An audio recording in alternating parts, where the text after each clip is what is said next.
Some houses hide disturbing secrets, so it's not hard to find scary stories about haunted houses, but in this video, you will see two stories where this got out of hand. I think there are children in the walls of my house. The head on the wall was crushed and decomposed, mummified in its plastic shroud, its face withered, and its mouth open in a scream, or perhaps the jaw had loosened as the muscles deteriorated. The plastic is what held the smell, although I vaguely remember an odor permeating it, especially during humid summers. I was always told the smell was trash. Beside the head, other parts were similarly stored in plastic bins. When I finally saw the on the wall, it was hard to believe that someone would do this to another human being. Even harder is to imagine that it was my own father who committed such horrible acts. When asked why he did it, my father always gave the same answer. As I tell the story now, I imagine him in that interview room, how he must have looked in front of the police. Victor Chen was a small, nervous, and almost delicate man. He must have been petrified, with his eyes closed and swollen and his lips, hands rubbing and rubbing, nails digging deep into the flesh of his wrists and palms as they bombarded him with the same questions over and over again. Why? Why, children? Why on the walls? Why? I needed it. Tears streaming down his face was all he said. I had to. Why children, you sick bastard? I imagine the officer's derision. I imagine how my father flinched when the man hit him. We know what you did to them. Why did you want them? No, I never did anything with them. I just killed them. You just killed them. Try? You expect me to believe? I needed it. If the interrogation went like my father said, that police officer beat him almost to a pulp. Them only after he was on the ground, groaning and on the verge of unconsciousness, did the second police officer intervene, pulling the man back. They pushed my father back into his chair. The calmer officer spoke in a measured tone. Now, Mr. Chen, tell me what happened to Mary Lewis, Kaylee Jensen, Kyle Sanderson, Terry Choi, Evie Connor. You've obviously put a lot of thought into everything. Packing them into walls requires a lot of materials and preparation. You must have had a reason to choose them. What was this? But he wouldn't say. When I confronted him, it wasn't much better at first. He hadn't spoken for a long time, right there with his head down and tears streaming from his eyes. Finally, his gaze lifted. I suppose you think I'm a monster, he whispered. You are? I asked. He started to sob. Through his hands, his muffled and repeated phrase, I had to. My father's crimes were not motivated by any of the reasons commonly attributed to in series. They were not sexual in nature, and although most of the victims were minors, they ranged in age from 8 to 18, and he also murdered his own brother. Regardless of who they were, all received the same treatment. Plastic wrap, concealment in walls. Some were my childhood friends, although none of them were close. He chose carefully, it seems, meticulous, both with his as with his projects. He was an architect, a profession that served him well, and yet, growing up, I never had the slightest idea what was inside our walls. In fact, I couldn't have imagined it. My father was shy and soft-spoken in public, warm and kind in private. What I remember most about him is his laugh, the way his eyes crinkled. It was dedicated to the memory of my mother, who passed away when I was so little I couldn't remember her. In recent years, I have often seen him with dark circles under his eyes, and his smile has become rare. Our relationship was damaged by my teenage rebellion. But one thing I knew for sure growing up was that he loved me more than anything or anyone in the world. However, when I look back now, I can see that there were always hints of his darker tendencies. For example, when I was 7 years old, he taught me how to shoot down a pig. Now, in my opinion, this is not something to expose to a young child. But there we were.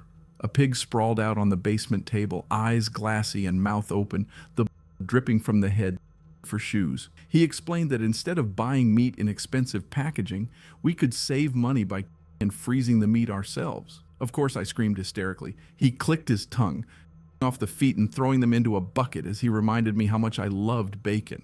And pretending that bacon magically appeared in a supermarket aisle was a kind of dangerous magical thinking that all sorts of atrocities. You can do anything bad, he declared, by sanitizing yourself in plastic. A chilling statement in retrospect. Then there was the time my uncle came to work for us. My father didn't like Uncle Rudy.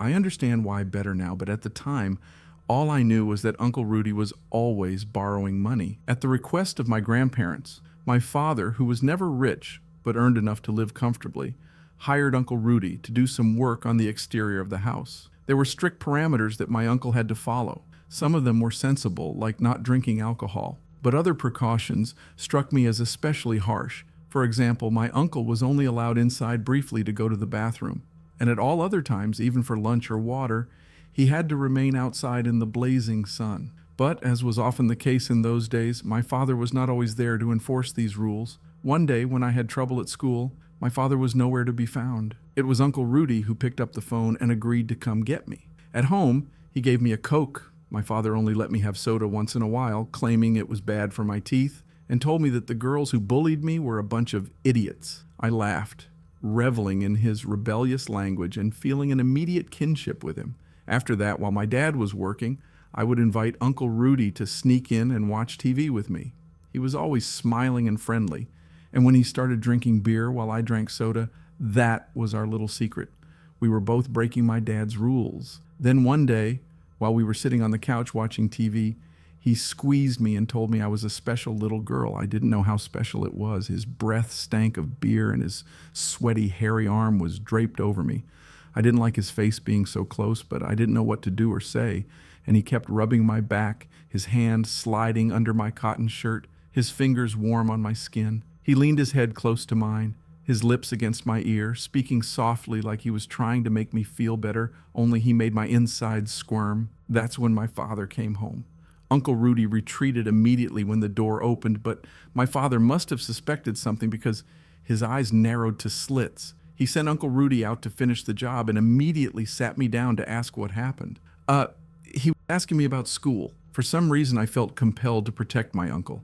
My father's eyes focused on the beer. Was he drinking? Just a little. Sadie, love, I promise you're not in any trouble. No problem, you hear? But it's very important that you tell me the truth. Was he sitting too close to you? Touching you? I couldn't face my father's piercing eyes. I shook my head, biting my lip, feeling like I betrayed Uncle Rudy, but also I didn't like his proximity, his beer-smelly breath. My father was always clean and smelling like cologne or aftershave, not sweaty and panting like Uncle Rudy. I explained he was rubbing my back. Like this? My father rubbed my back. Under my shirt, I admitted. He turned pale. Just as quickly, his expression softened. Well, honey, we'll talk a little later, huh? Thanks for telling me. You are a very smart girl, and the girls at school who have been bullying you are all stupid. I laughed. They are big, stupid idiots. The biggest and the dumbest. My dad poked me, which made me scream, and then told me to go to my room, read some books, and we would go get ice cream later. I just need to quickly talk to Uncle Rudy about the yard. All good? Go ahead then. I went up the stairs smiling, but I knew he was fooling me, so I went downstairs to listen. As I approached the office door, I heard my uncle's resounding protest. What? Jesus becoming Christ. I was comforting her, that's all. What the hell do you think I was doing? The sound of a chair against the floor. Through the crack in the door, I could see my father advancing, grabbing my uncle by the shirt. My father was, as I mentioned, a slight man, especially compared to my optimistic uncle, and yet whatever my father hissed in his face caused my uncle to turn pale with fear, recoiling as if my father were a spitting snake. Crazy. Uncle Rudy exploded, breaking free and storming off. They both saw me, but Uncle Rudy just flared his nostrils and ran past. I stood awkwardly in the hallway, shaking. The wild anger disappeared from my father's face and he ran. Oh, Sadie, I'm so sorry. I should have known better. Your grandparent, they begged me to help you. I wondered if I had rules. I'm sorry, my dear. I didn't really understand at the time why he was so distraught. My uncle did nothing but rub my back and tickle my ear with his whiskers and his disgusting beer breath. I didn't know about the other things my uncle had done that my grandparents had kept silent about, protecting their eldest son. And even though I came out of the encounter unscathed, I think my father still felt the deepest regret. Things got really tense between him and my grandparents after that. He stopped taking me to visit them. From the hood, a strange flickering light cast over the dark hallway. Since it was at eye level and directly in front of me, I saw a side profile of his face and held my breath to sigh. His face looked like TV static. White chaos. I closed my eyes then, fearing he would turn to me and I would see him unadulterated.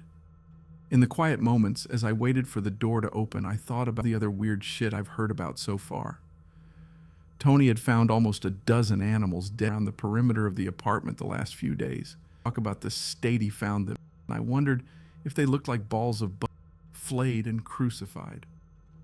I waited until my body ached and gathered the courage to peer into the hole once more. An empty hallway greeted me, and I slowly opened and walked out. This floor was occupied by just me, Macy, Elena, Carter, and Jenna. I went to their door and stopped myself when I went to knock. I hesitated for a moment, trying the handle. I shivered when it opened, and I walked in, trying to close the door as quietly as possible.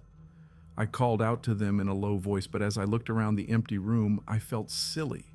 Before leaving, I decided to check their room. Someone needed to know what was wrong, and I still don't know what the hell is going on. At first, I recognized them. I thought it was a pile of blankets, but as the heavy movement of breathing made something click in my head, I couldn't stifle the scream.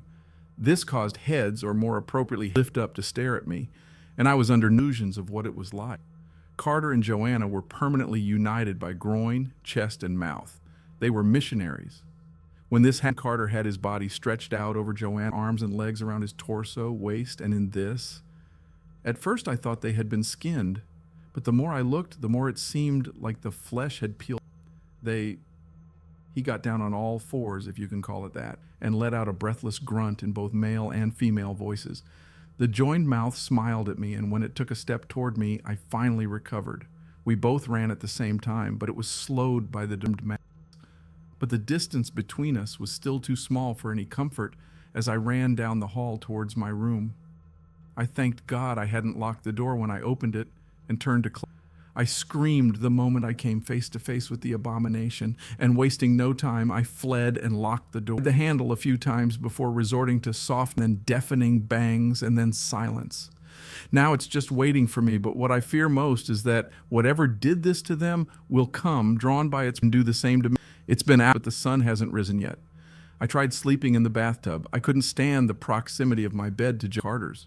But when I got in, I remembered that half the tub supported my weight, as the water damage had left it half sunk into the floor. So I went back to the room and saw my laptop still there with this page. Please, if anyone can help me or has any ideas now, time.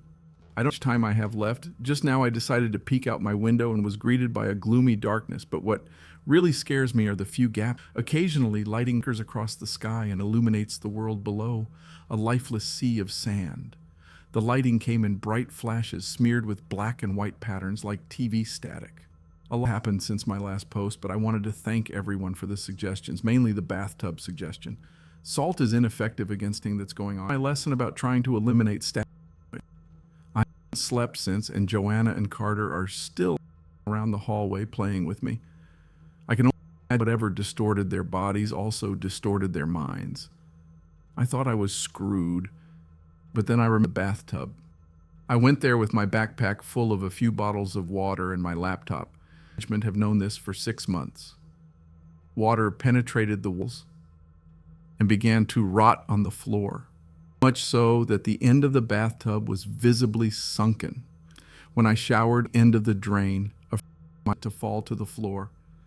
Now I went at end and entered. He sagged and groaned under my weight, but held on, so I jumping on him, landing with all the strength I could muster, until on the third try and I kept going.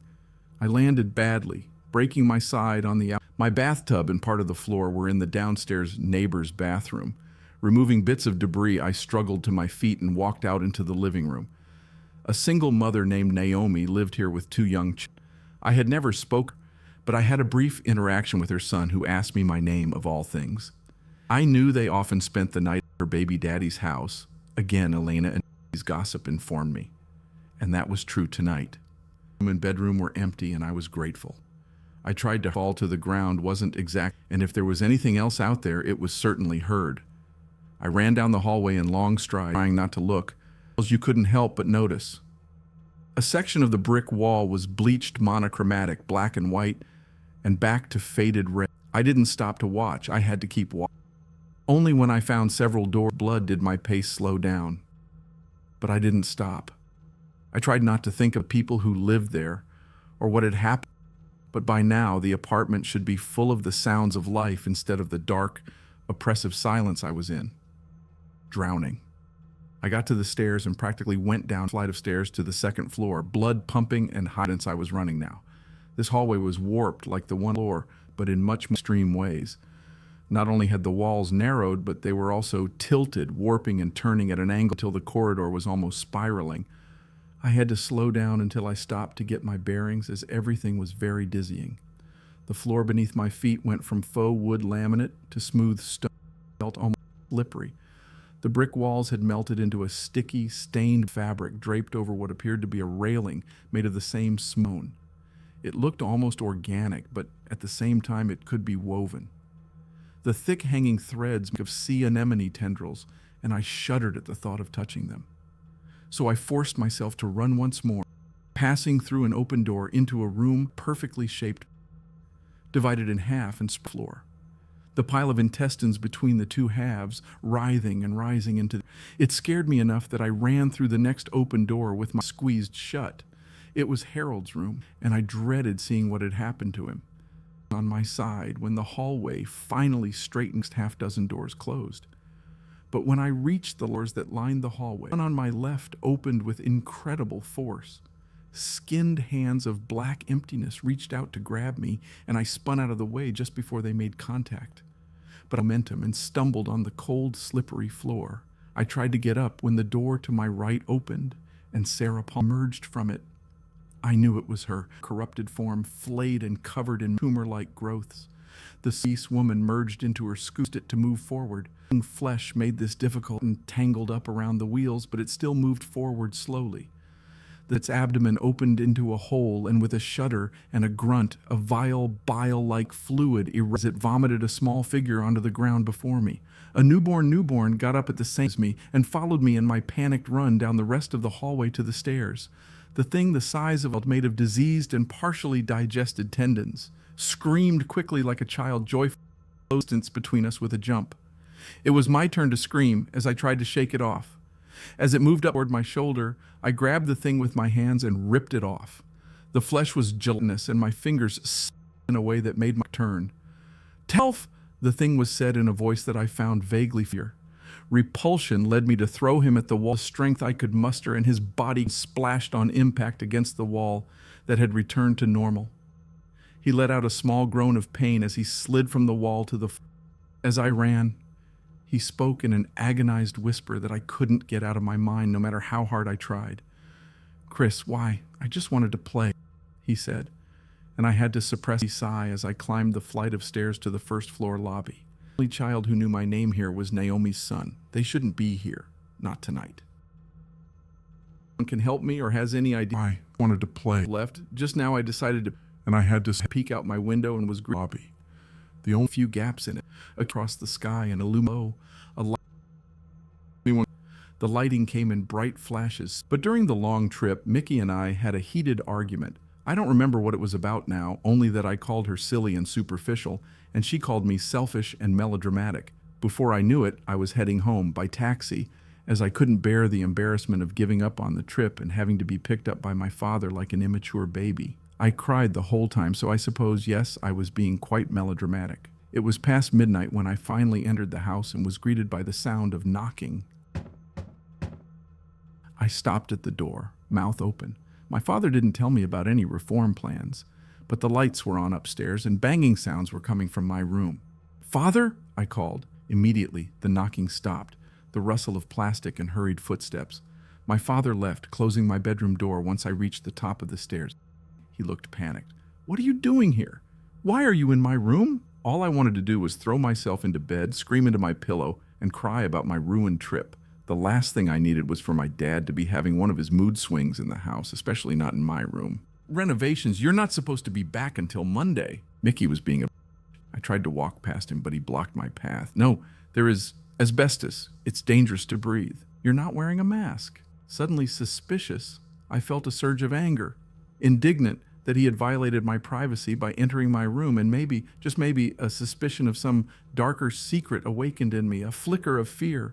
Uncertainty, because why was my father lying about asbestos? What was he hiding there? I grabbed the handle. "No!" His hands grabbed my arms. "Go back downstairs, grab your bag and leave." "There! Father! To leave!" His grip was like claws, so strong it felt like it could break skin. Tears started to well up in my eyes, his brusque manner, the wild gleam in his eyes, it all made my heart race. Panic gave me the strength to let go and push him away. He hit the wall hard. I grabbed the handle and ran inside. "No, no, no, no, no." His warning dissolved into a groan, and I saw him biting his fist to control his sudden sobs.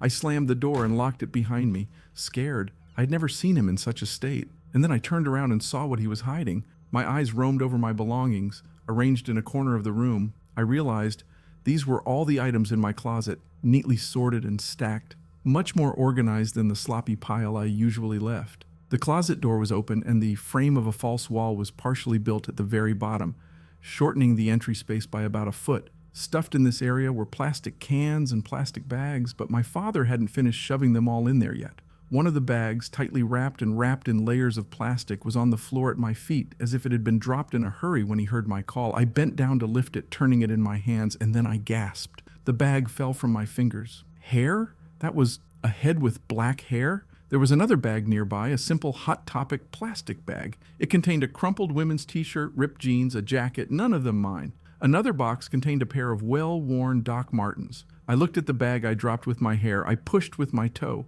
Through the thick plastic, I could see wide eyes staring back at me, the ghostly impression of a face. I screamed. I don't know how long I stood there screaming before my father's hands tried to pull me away. I broke free and ran outside the house, on the street. I should have knocked on a neighbor's door, should have shouted all the silent end warnings, but I didn't. Oh God, oh God. I sobbed over and over, trying to come up with a plan, trying to conceive some explanation other than the obvious. Something that could explain the strange smells, the torn up and replaced walls, a shortened corridor here, a sealed cabinet there, the smell of rotting garbage. Oh God, oh God, oh God. In the end, I came back, because as shocked and dumbfounded as I was, even then, with the proof right in front of me, I never believed I was in danger. It didn't even occur to me that he might hurt me.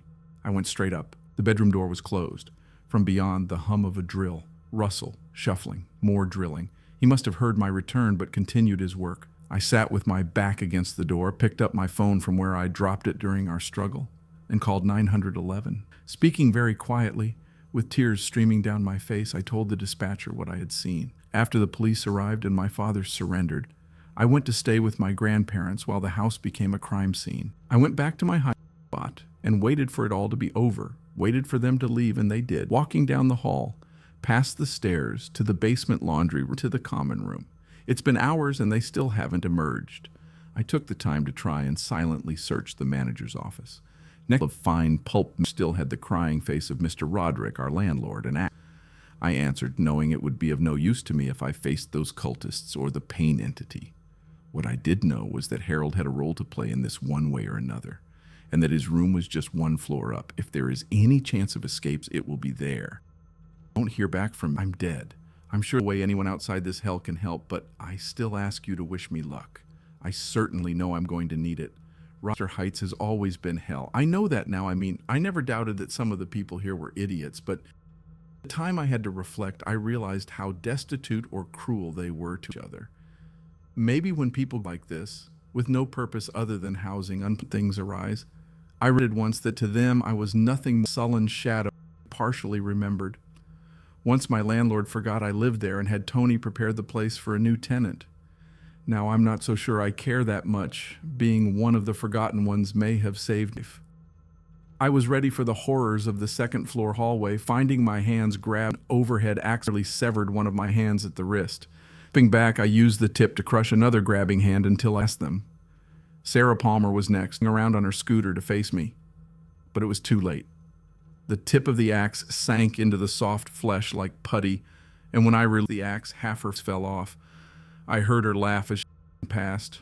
Something was burning in me. Even if I died here, I had to know what and how Rochester's descent to madness was. The door to Harold's room was ajar, and I made sure to lock it the moment I entered. Only then, I slowly turned around. First, I thought it was graphorrhea. I had read about it late one night, a disorder most often associated with schizophrenia. The incoherent written and spumblings. The floor of the room, the adjacent floor, contained countless sharp-edged sigils and glyphs. They seemed their settings, but the characters themselves were completely strange. The center of scribbles, but stained with blood, brownish red. I knew that's where Tony found Harold's body. There was a diary left on the coffee table, and leafing through it, I confirmed that it was his.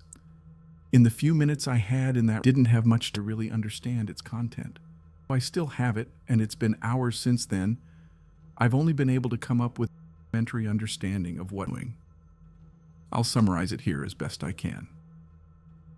Harold returned to mother after an episode that cost him a job a year earlier. They lived off his Social Security checks, deeply resented her for her advanced age.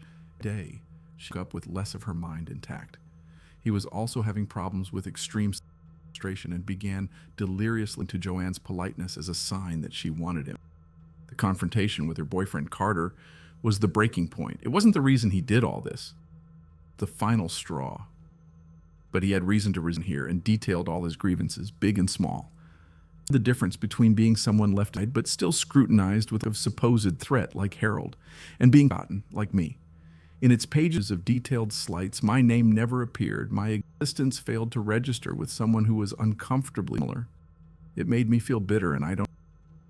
Then there was talk about what he called the bottom world. I still don't quite understand what it is and its purpose, but that's what's it all. I'll let Harold explain in his own words. I first saw it in a dream, then in a vision. It all started with a fanged worm taking a bite out of the air, and a finger cut ripped away what I thought was real to show me the machinations that lay behind what could be seen. Two places within the same space, but never allowed to touch or interact. As above is below, and above, everything mirrors one another. If it exists here in our layer, it exists below the background world. The bag fell from my fingers. Was what? I asked when he got that distant, haunted look, and I knew he was reliving something. Reliving what? The woman's children? Their little... Burying them in the walls? I shivered, sick. What was it, Dad? Giving in, he said finally, his eyelids closed. He dropped his head into his hands. Giving in, I repeated. So what, you started to chase children? No, it was gradual. I started with animals. The pig, I said, the color draining from my face as I remembered his first attempt to teach me butchery at age 7. No, long before that. I started with chickens. He sighed. I discovered that the woman, any type of, left me free for a while. But within a few months, the whispers would get louder again, and I would have to step up, like how to increase the dosage. He rubbed his eyes. I finally understood the strange, dark mood that took hold of your mother, brewing until Don't blame her, I growled, clenching my fists. What happened to her was tragic. Don't you dare pretend you're like her. He shook his head. Of course I'm not like her. If I were, you'd be just another family secret, buried like your aunt dead or like Uncle Rudy did to that girl, conveniently forgotten so your grandparents could pretend they had perfect families. Your mother... It was a beautiful photo on her dresser, tragically of illness, they always said. But it wasn't like that when she was alive. She was funny, smart, charming, but also deeply, deeply difficult. Since you're asking for a confession, in our family, they didn't start with me. It all started with her. My father met my mother at an event at the Chinese Culture Center where both their families were occasionally involved. Neither my father nor my mother were very interested in what was going on, and the two of them ran away together to spend the night walking and talking, lost in each other's company. They quickly fell in love and conceived me out of wedlock, much to the chagrin of both families. They got married to appease the older generations, but by all accounts, they were happy. Happy, that is, except for the shadow that fell over my mother. One night, my father told me, as she lay in bed next to him, her round belly heavy with me, she asked him if he was superstitious. Did he believe in spirits, devils, and the idea that twins could feel each other after? No, he said, I don't believe in any of those things. Why do you ask? I bet, she said with a strange, tense smile, that you didn't know I had a twin sister. He didn't do that. In fact, he thought she was joking at first. He only confirmed the twin's existence later, talking to his grandmother, who admitted that the twin had become tragically at the age of 12 in the neighbor's swimming pool. The family was devastated. How she died in relatively shallow water with a floating pool toy nearby, when by all accounts she was a swimmer, was a mystery. It was also strange that she was found alone, as twins were usually inseparable. As for my mother, having her twin brother taken away from her at such a young age was like losing half her soul. She began to cry whenever her sister's name was spoken to her. However, when she finally recovered, she blossomed like they had never seen. And then she met my father. Dad, really? I said. He never talked much about my mother when I was growing up. And although I knew she had died young after a struggle with mental illness, this was the first time I heard of a brother. A twin? A twin you never told me about, and who you're implying she got come. Language. I could have hit him. Instead, I glared, pronouncing each syllable. Message. As he frowned, I added, even if Mom had a sister, why would you assume there's some dark secret here? You didn't tell me anything that would imply it wasn't an accident. Mom probably ended up with postpartum psychosis because she had unprocessed grief over the loss of her twin brother. Not just hers, he said, his voice suddenly devoid of inflection. What? I blinked. When he didn't explain, I asked, what do you mean? Who else has... I paused, the freezing. Family secrets. His dark eyes matched mine. Dad, I said, my heart racing. Dad, who else has a... Check your birth certificate. You're lying. I would know. He would have told me. Someone would have told me. This all had to be some elaborate concoction distorting our family history to shift blame. She didn't have postpartum psychosis, he said. I caught her just in time to save you. Only you. You are lying. I don't know why I fought so hard to discredit this particular part of his account, especially when this could easily be verified by looking at my birth certificate, which I had at home. A pulsating mass, a conglomerate of flesh formed in the center of the room and spread across the floor, walls and machines. Every inch moving tissue and tendons, nerves, vessels sanguine, all of it. A dozen limbs fluttered and stretched weakly into the open air. They had some identifying features. A watch that could have been on the 7th floor, the sleeve of a neon green sweater characteristic of Kiana, a university student. I didn't need another reason. The fourth thrown onto the fleshy floor behind me and the end straight into the tumor. The darkness by the blazing sun behind me. The basement threshold, my hopeful exit were before me now, but I hesitated for a moment. The heat hit my spine, and my eyes watered from the rising smoke. If I were wrong, it'd be fucked. But it would be fucked by fire or... I stepped forward, and the moment my foot touched the first step, the world behind me plunged back into darkness. Fire died down. In an instant, everything stopped. The heat, the smoke. A curtain of silence fell, and a wave of terror rose. I knew I shouldn't have looked back, but with my heart racing, I gazed back and saw the odd arc of agony who all of this, goaded and tempted Harold with his pain to everyone he hated. The center of his eye blossomed before me and grew to encompass everything before him in his vision. Yes, it was a vision he showed me. Around me increased as the tumor, the size of the apartment itself, a living building, and yet he was still small in size compared to the autarch who looked down on him. The countless tendrils and their instruments of torture reached the tower of meat, and she tore and ate and back. It would continue like this for all eternity. This was Harold's dark wish. The thing began to and divide, a perfect copy of its spherical shape, mitosis. This thing could split, and that's how it planned to keep its promise and continue operating without being tied. I screamed, or I think I screamed, because when I managed to take my eyes away from the look around, I saw the shadow of my exit, the descent into the underground. I ran, refusing to look back. I couldn't look back. So into the murky depths I went. I had been underground once, small and damp, with just a few tables and folding chairs. There were no entrances or exits except a single narrow staircase and a rarely used leftovers from a bygone era. It was always locked and locked, but the door was old, wooden, and all it would take was a good kick to it. But what was before me, the basement, no, it was some dark reality that couldn't be the underworld. I had seen brief glimpses of him outside my window in the front. Narrow and claustrophobic, but at the same time impossibly expensive. Didn't exist here. Even when I tried the air around me chased away the lighting. I reached out to touch the walls and discovered I was in a tunnel. Option, I walked and walked until time no longer had any meaning. I know I must have been there for hours as exhaustion rest. Comfort was impossible, so after a few I got up and moved on. When I finally came across a poorly lit exit, it hurt my eyes that had been in darkness for so long. A shallow staircase that led down to the sub-base always known. The door was there, and with a frantic kick it fell, and I burst into the above with a scream, half of joy, half mad. It was noon, and Rochester Heights no longer existed. I come from underground to an empty, overgrown plot of land. A nearby homeless man turned to stare at me momentarily before returning to whatever he was doing. There is nothing about my ordeal in Rochester Heights. He didn't do that. I had come from... He thought she was joking. Later, talking to his grandma logically at the age of 12, swimming pool. And no one remembers Rochester. How she drowned in relatively shallow water with a floating pool toy. He thought she was joking. Nearby. When by all accounts... Later. was a mystery. Become tragic. 12 and the neighbors were usually inseparable. Stated how she drank twin at a young age was like began to cry whenever her sister's name was spoken to her. When she blossomed like they had never. She met my father. Twins were. I've done research on the resident, and it's as if they don't exist. Everything enacted by the autarch of agony ceased to exist in any meaningful way, or were rewritten from history. I found Macy's mother and called to ask about her daughter. She swore to me that she never had children.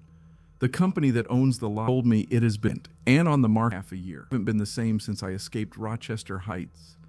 There's still in this damn diary, but every time I look at it, I feel an overwhelming sense of destruction. There are so many questions. If what is below is reflected above and vice versa, how has the world changed? Now, as you say, the power of meat that rises above the world below and casts its long shadow on the world above, and to think how it will manifest itself.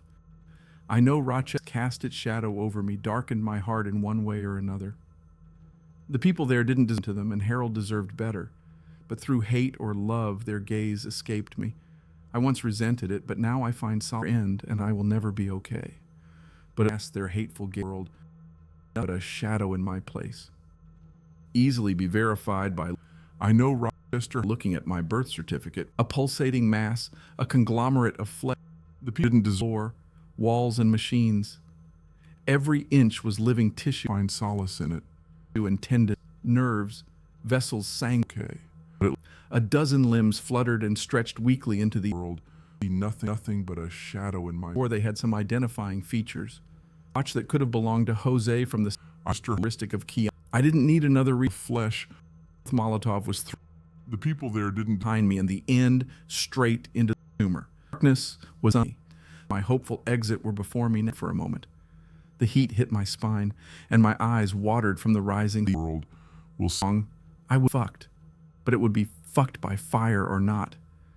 I stepped. I know rock. Foot touched the first heuristic of Kiana into darkness as the fire died. Flesh. The people died down, and everything stopped. A curtain of silence fell into the tumor. Terror rose. Tumor. The darkness was on behind. With my heart racing as it were before me now, threw my gaze back in agony who caused all of the rising smoke into this, goaded and tempted his promise of pain to everyone he hated.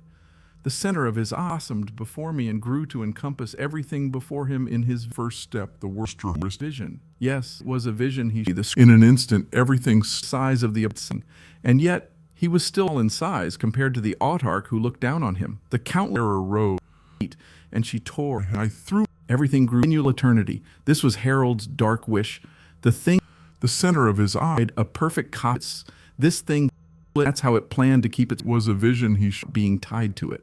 I screamed. He was still small and because when I managed the countless around, I saw the shadow scent the underground. I ran. I threw, refusing to look back. I wouldn't. Everything grew like this. Into the murky depths I went. I had been underground once, small, and the thing damp with just a few tables and folding chairs. There were no a perfect copy. This thing, and that's how it planned to keep case and his door, leftovers from a bygone era, being tied to it. The door old wooden because when I managed to would take was a good kick to manage to take her around. I saw the what was before me wasn't the basement. No, it was some dark. I saw the scent plane of reality that couldn't be the underworld. Pieces of him outside my window, and this was different. Narrow and claustrophobic, but at the same time expensive. Even when I tried my lighter, around a perfect copy of it on me chased on a rarely used door. I was in a tunnel. Tied till time no longer had any meaning. I know I must have been there for hours as hunger and exhaustion. Good kick to break because comfort was impossible, so after a few minutes I got up and moved on. When I exit, it hurt my eyes that had long. A shallow staircase that led down to impossibly expensive, the sub-basement that I had always known. On my last visit, my father asked me if I believed his report. I didn't know what to say. I wasn't in the habit of lying, and he almost always saw through me anyway. I just looked at him sadly. Finally, I said, I don't know, Dad. Am I just a monster? You are? I wondered. He sighed and whispered, I don't know either. But if it's genetic, you should probably seek regular appointments with a psychiatrist, given my and your mother's distress, already seeing a therapist. Did he think I wasn't after all this? He rubbed his eyes. He looked very tired. Finally, he said, "You know, because of everything your mother has been through, and now me, the doctors have told me that devils, they cannot be real. That if there were ghouls, devils, spirits, ghosts, there would be evidence. But of children, delirious psychopaths, in series, all this is real, and therefore I must be one of those bad men." But, he sighed, it seems very arrogant to think that if we haven't scientifically proven something, that means it's not real. I mean, supposing there were things beyond our understanding, things like I told you, what do you think would happen when someone who has what I have told the world? No one would ever believe them. And you know, my love, that's the worst part. That's the worst part. He put his head in his hands. He was always very distressed when I didn't believe him. "Dad," I sighed. "What do you want? Redemption? Forgiveness? It's not like I can give him those things." "You still don't understand," he snapped. "You think this is about evil? This thing in me didn't want those kids. Then why the hell do you use it, Dad? If that's not what made you do this, then why? What does this want?" "The same thing," he sobbed, "that I've wanted for years and years and years." As he spoke, for the first time in my entire life, I felt a chill in his presence, a chill that started at the back of my neck and ran down my spine like ice water, deep, tightening the stomach, accelerated heart, to fear. Every instinct screamed. I sat back, and that was what saved my life when he lunged, howling, "You!" I fell backwards, running away as the guards rushed to restrain him. He writhed, shouting at me, saliva running down his lips. "Get back here! Get out, shit! You're a terrible daughter! Get back here right now!" He spewed invective, words no man should say about his own daughter. The last time I looked at him, he almost looked like he was falling apart, with running down his face where his hands tried to contain his mouth. His fingers dug into his eyes, blinding him so he couldn't see me, so that when he got rid of the guards, however burly they were, he groped blindly for me. I flinched against the wall when he almost missed my foot, the flowing from his eyes like tears, until the guards grabbed him again, and I fled. Victor Chen never completed his sentence. Nobody likes a of children, which was not true, but that was the prevailing assumption, given the age of his victims. He was found beaten to a pulp, and his throat. The guards probably looked the other way and let it happen. To be honest, I think it was a mercy for him. His long ordeal was finally over. But I often think about what he said at the end. If hauntings are limited only to the experiences of the haunted, how can we know? How can we tell the difference between a haunted man and a madman? Not sure if you can. Certainly the courts and doctors could not. But whether it was real or not, I finally understood what he meant when he said he didn't want those kids. I should have figured this out sooner, simply based on what he told me about my mother. First she uses your twin sister, then his own son, my twin, and very close to me, all those she loved. As for why she never tried the woman my father, well, I think it's because she did something much worse. Him with the most terrible fate of all. It was in his final words, the ones he so I couldn't understand at first. Her last words to him were, "I'm so sorry, wouldn't leave me to without someone new." Which brings us to my dad's turn as host. All the children he used. Ages range from 8 to 18 years old. The latter recently celebrated her 18th birthday, just like I was about to do. They were almost always, in fact, girls my age. See, that's what he meant when he said he didn't want them. He wants what you love. I wouldn't let him, that wouldn't let him rest. But even though he's to his evil in every other way, committing the most terrible acts and becoming a literal monster, still I sometimes think about the fact that, in the end, he managed to never give what he really wanted. I wanted to, that in his own twisted way he continued to protect me, because each of my father's victims was just a substitute, like stabbing a doll instead of the real doll, each just a replacement for me. I'd like to think he won, that he stopped you from getting what you wanted or passing it on to anyone else, that even if he couldn't, the woman lost when his throat was eliminating him and her from the world. But a few weeks ago, I saw in the newspaper that a pastor from one of the local churches, a progressive-minded and kind-hearted woman known for visiting prisons and helping the most unfortunate in society, had been arrested for the murder of 2 elderly people left in their care. When asked why she had committed such a crime, this woman, who for decades served the community with kindness and charity, who by all accounts loved her clients very much, covered her face and said, with apparent confusion, a phrase that gave me chills in its terrible, intimate familiarity, "I needed it." Subscribe. If you are armed and in the Glenmont subway, please make one number in the head. on my temple, looking slightly downwards. I need the bullet to travel the shortest possible distance through my brain before hitting the hippocampus. If I'm lucky, the feeling of numbers going through my skull will only last a few decades. As horrible as it sounds, you'll be doing me a huge favor. A by a shot to the head as quickly as possible is much better than the alternative. My ordeal began over 10,000 years ago at 10:15 this morning. I earn extra money by participating in trials. I'm a healthy guy who takes experimental medications to help assess side effects. It was once a kidney medicine. Sometimes it was something for pressure or cholesterol. This morning I was told that the I took was a psychoactive substance designed to speed up brain function. None of the I've tried so far have done anything for me in a recreational sense. In other words, none of the I tested gave me a... It didn't even soften me or anything. Maybe I always ended up in the placebo group, but nothing I tested affected me. Today's was different. That shit worked. They gave me a pill at 10:15 and told me to stay in the waiting room until they called me back to do some tests. Only about 30 minutes, the research assistant told me. I plopped down on the sofa in the waiting room and read a few articles from a copy of Psychology Today that was on the coffee table. They didn't call me back when I finished Psychology Today, so I picked up U.S. News and read it cover to cover. Then I read an old Scientific American. Why were they taking so long? I slowly turned my head to look at the wall clock. It was only 10:23 a.m. I read all 3 magazines in 8 minutes. I remember thinking this was going to be a long day. I was right. The waiting room had a small bookshelf with some used hardcover books.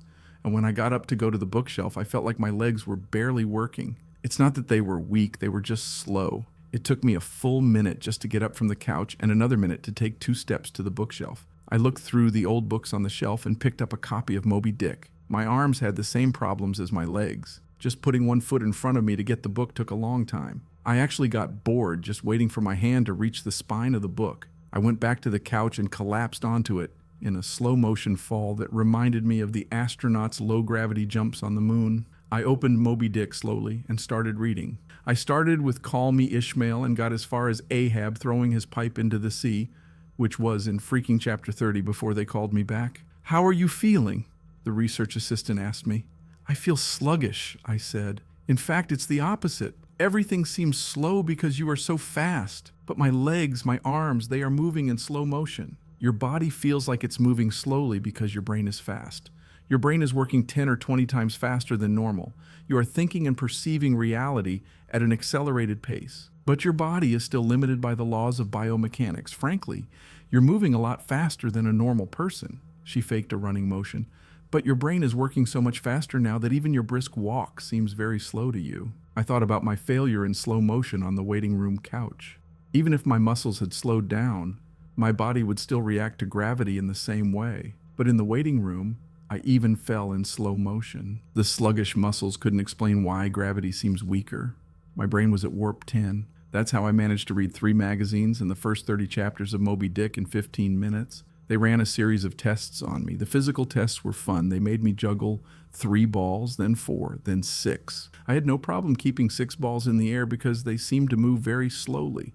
Frankly, it was annoying waiting for each ball to move in its arc so I could catch it with my hands in slow motion and throw it back into the air. They threw Cheerios in the air, and I caught them with chopsticks. They dropped a handful of coins, and I counted the total amount before they hit the floor. The cognitive tests were less fun, but very enlightening. Complete a 50-word search, 3 seconds. Solve an intricate maze drawn on poster-sized paper, 2 seconds. View a slideshow projected at 10 images per second and answer detailed questions about what I saw. 95% accuracy. I was told I measured over 250 on the Knopf scale. Apparently this is deep into the superhuman range of thinking speeds. So they sent me home. The effect will disappear within a few hours, they said. What will seem like days to you? Try using the residual effects to get some work done. Catch up on work emails while still in high-speed mode. The ride home was horrible. There were only 3 stops, and in real time it only took about 35 minutes. But in my accelerated hypertime, it felt like days.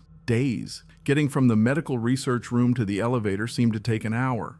I ran out of the office, wishing my legs would carry me faster, but the laws of biomechanics kept me prisoner. No matter how fast my brain was, I couldn't do anything to make my legs work faster. The huge disconnect between my body and my mind made it extremely difficult to judge how and when to slow down, turn, or rotate my body. I basically turned into a giant slow-motion spasm.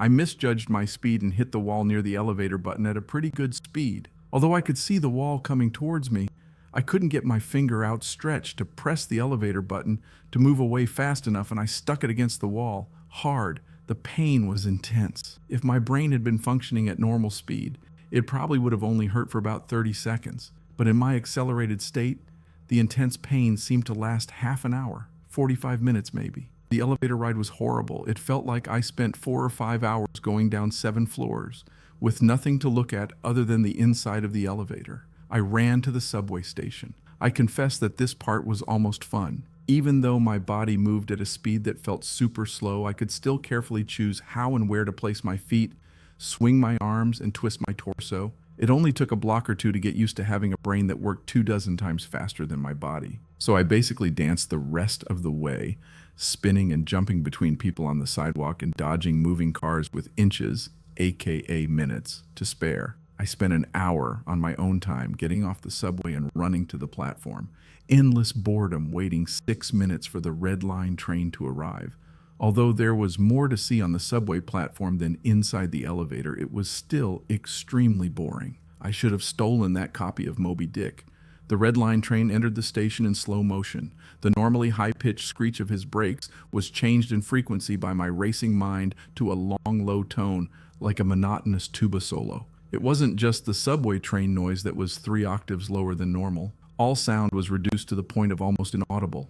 The voices disappeared, shifted below the threshold frequency of my hearing. I could hear a baby screaming in my subway car. Its screams faded to sound like whale calls. Sharp sounds like car horns and trucks bouncing over potholes were low, murky roars, like distant thunder. Back at the research offices, I was still able to hear and communicate with the research team. But now, verbal communication with anyone would be impossible. The effects of were still intensifying. I spent what seemed like days on that damn red line train. Days. Listening to the whale song of the baby screaming and the tuba solo of the brakes. Where ordinary voices had frequencies outside my audio range, smells didn't seem to be affected. I was never blind to body odor, the stench of train brakes, and the mix of farts and other smells wafting through the subway car. I finally returned to my apartment. Running through the open door and into the front hall at full speed was like a slow, relaxing ride down a lazy river. I was relieved to be home. At least I had things I could do there. I picked up the book I was reading, 100 Years of Solitude, and finished it. Despite turning the pages so quickly that I tore out many of them, it felt like most of the time I spent finishing the book was spent turning the pages and not actually reading. 3 minutes have passed since I got home. I tried surfing the internet. OMG, computers take so long to boot up these days. But it was frustratingly slow, hours seemingly to load each new page and a fraction of a second to read it. 100 articles in my newsfeed were read and just 3 more minutes were done. I dove into my pile of yet-to-be-read books and finished 2 more. 4 more minutes passed. I decided to try to sleep to get rid of the remaining effects of the... Unfortunately, whatever part of my mind is responsible for perception, the part that has been accelerated to hyperspeeds by... It is not the same thing that governs sleep. Despite being awake for what I considered days, my physical brain still thought it was 1:25 p.m. I wasn't ready to sleep. I saw you park your car and get out. I felt a sudden rush of warmth when I saw your face again. I know I have the security camera tape to look at, but it doesn't compare to seeing you in real life. I made a point of recording it for later when I was at home, this time with a much higher quality camera. I wanted to capture as many details as possible. I didn't know the next time I would see you. And the security tape wasn't enough for me anymore. I asked the receptionist several times what her room number was, but she refused to tell me. She thought I was some kind of creep. See, Abby, these people don't understand us. They don't understand how we feel about each other. I ended up waiting in the park a little longer until someone came out. After talking to him for a bit, he told me his apartment number. He didn't want to talk at first, but I did. You'd be surprised what you can make people say to you when you're holding a make in their chest. Don't worry. I didn't hurt him too much, but we can't allow anyone to interfere with. Don't you agree, Abby? I'm sick of all these people trying to keep us apart. I up watching you from the parking lot for a while. Once I found room number and how the rooms in this complex were organized, it wasn't hard to locate you. You should be more careful when closing the curtains, you know. I could easily watch you from the parking. I can't get you out of my head ever. All I do is watch that video I recorded of you over and over again. Abby, I want with you forever. I want to wake up in the morning and see you next to me in bed. I can't wait until the next see you again. Love, Jay. Dear Abby, I have very exciting news, Abby. I'm moving in with you. Aren't you excited? We can spend hours and hours together. It will be just perfect. Let me explain. My job paid just enough so that I pay rent and food every week. Because of this, I had little to no money in savings, not nearly enough to last me a long time.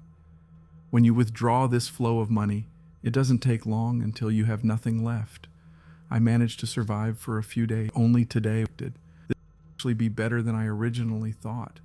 I wouldn't be surprised if that guy who gave me his room number has already managed to contact the police. That way they won't be able to find me and we'll spend all the time in the world together. Isn't it? However, I made sure to bring all my tapes and photos I took with me, and my camera, of course. You should really tell whoever is managing your apartment complex to get your staff. I was able to get through security easily. I went up to his room and knocked on the door, but I didn't get in, so I decided to enter by another means. After scanning the images I took last night a few times, I noticed that you duct in the corner of your room, which is no surprise considering how hot it can get here in the summer. I thought there must be some kind of maintenance hatch I could get in through. After a few minutes of looking around, I found a door at the end of its hallway that appeared to be some kind of staff room, and luckily, there was a path to the ventilation through them until I reached his room. It was very cramped and difficult to move around, but I managed. But when I got there, I felt a rush of success. I figured since the lights were off and I couldn't see you that you weren't home, but I'm patient. I examined every part of his room, trying to memorize every detail.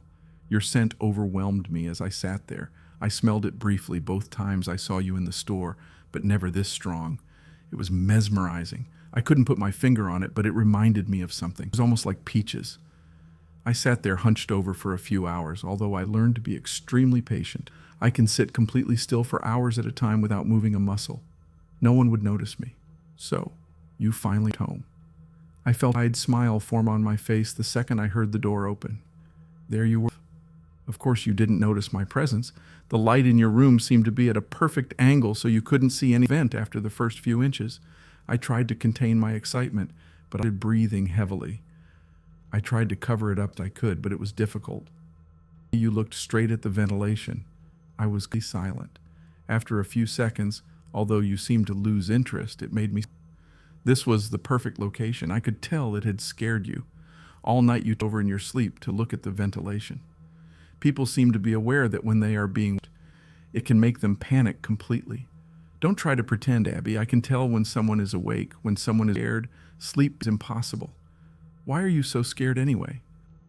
It's just me. Why would I scare you? You love me, right? You know I love you. I look forward to every day with you now, Abby. And if you can. Dear Abby, I saw you wake up this morning. I didn't sleep a wink last night. You were captivating. I spent the whole night watching you. I couldn't help it. Whenever I tried to look away, my eyes seemed to fall back a few seconds later. You're even more when you're sleeping, you know. You'd be surprised how much you can learn a person's personality by watching them sleep. I was tempted to come out of you several times during the night. I resisted the urge. I let you find out I'm here, at least not yet. You seem to spend a lot of time in the bathroom in the morning. I assumed you were showering or putting on makeup. Why would you do that, Abby?